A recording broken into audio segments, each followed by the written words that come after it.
अरविंद पासवान की तरफ से होली की हार्दिक शुभकामनाएं। फगुआ में घूमे अकेले गे छाउरी जहाँ ना मिर्चाई गंज बाजार।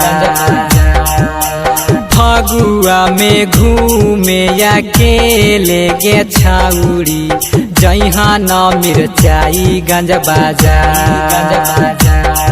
अगर रंग देता होलिया में चोलिया गे छाउरी यादव पासवान जी चमा।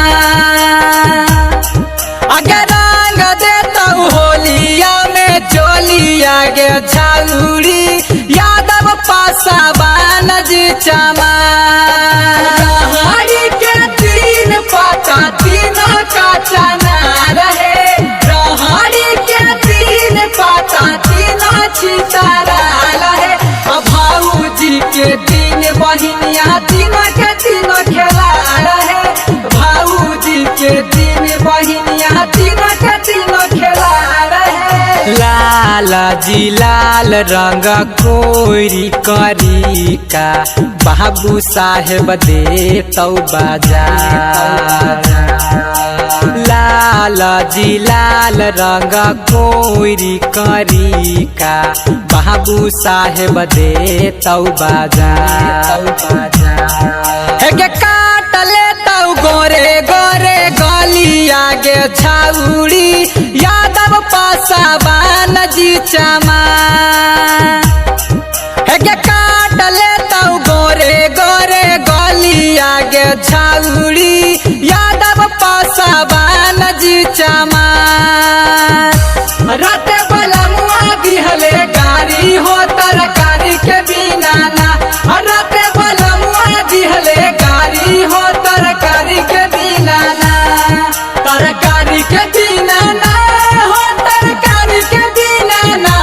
रात वाला मुआ दिहले मारी हो तरकारी के बिना ना। मार ले तो माजा धरी के पांजा नहुआ कानू पंडित जी कुम्हार।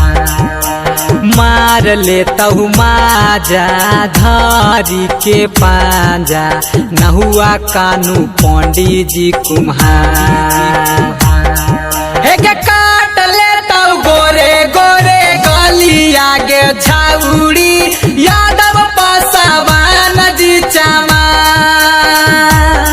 के काट ले तो गोरे गोरे गलिया गे छाउरी यादव पासवान जी कुम्हार। बैगन बारी रे करेलबा तोड़े ना जइबै हे।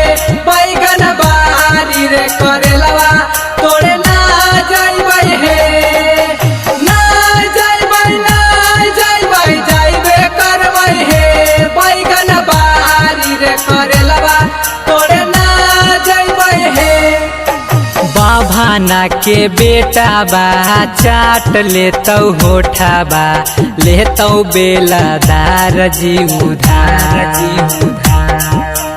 बाभाना के बेटा बा चाट लेतो होठाबा लेतो बेलादार जी उधार।